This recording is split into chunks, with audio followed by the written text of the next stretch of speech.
Cédric Grolet vient d'ouvrir sa chocolaterie et il avait un stand au salon du chocolat. Alors évidemment, je suis allée voir et on va goûter pour voir si ça vaut le coup, si c'est vraiment juste une hype pour rien. Au niveau de l'offre, on a des tablettes de chocolat à 16 €, des coffrets de bonbons, des orangettes. Les visuels sont vraiment hyper sympas. Niveau prix, forcément, c'est un peu cher. On est autour de 16 à 18 €. Pareil pour les pots de pâte à tartiner. Il y avait même des géants trompe-l'œil. Bref, on passe à la dégustation. On a le petit sac. J'ai pris un petit coffret. Il est vraiment très beau avec 5 bonbons chocolat qui sont fourrés au praliné de chaque fruit qui le représente. Donc, il existe en 3 sortes, chocolat blanc, chocolat noir ou chocolat au lait. Moi, j'ai pris chocolat noir parce que j'adore vraiment dire qu'ils sont beaux.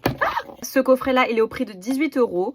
C'est pas donné du tout, évidemment, mais je trouve que par rapport à ce qu'on pouvait trouver au salon du chocolat, c'était pas excessif. Surtout que c'est Cédric Grolet. Et plus, il y avait vraiment la queue à son stand, vraiment la grosse hype. Je vais être 100% honnête avec vous parce que je trouve ça cher. C'est parti, on va goûter. D'abord, cacahuète, parce que j'adore la cacahuète. Pour moi, c'est un peu surprenant. Très bonne idée, Cédric, de continuer un peu dans les trompe-l'œil.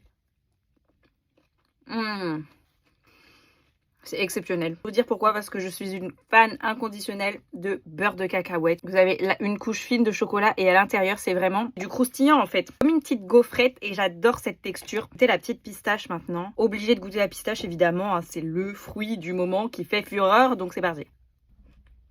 C'est tout croustillant, un peu en mode Dubai Chocolate. Il n'y avait que ça au salon du chocolat.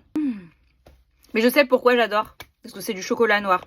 Honnêtement, moi je suis une fan de chocolat noir. Et là, vous voyez, c'est un poil sucré. Mais en fait, le fait que ce soit du chocolat noir, ça contrebalance avec un peu d'amertume. Pas du tout écœurant. Je suis sûre et certaine que sur du chocolat au lait ou du chocolat blanc, ce serait écœurant. À tester si vous aimez ça. Du coup, ça rend vraiment bien. Par contre, la coco, je suis très curieuse. Alors là, pour le coup, c'est coulant à l'intérieur. C'est beaucoup plus crémeux. Praliné coco. Verdict. Moi, franchement, j'aime vraiment beaucoup. Très agréablement surprise par Cédric et la chocolaterie parce que forcément, il va avoir une grosse hype autour de ça. Et la question, c'est est-ce que ça vaut le coup? Moi, je trouve que ça vaut plutôt le coup pour faire un beau cadeau. On va pas s'acheter ça tous les 4 matins, évidemment. J'ai tout aimé. Il y a un bon équilibre vraiment entre le chocolat et le fruit sec. Je valide. Ça reste du bon chocolat.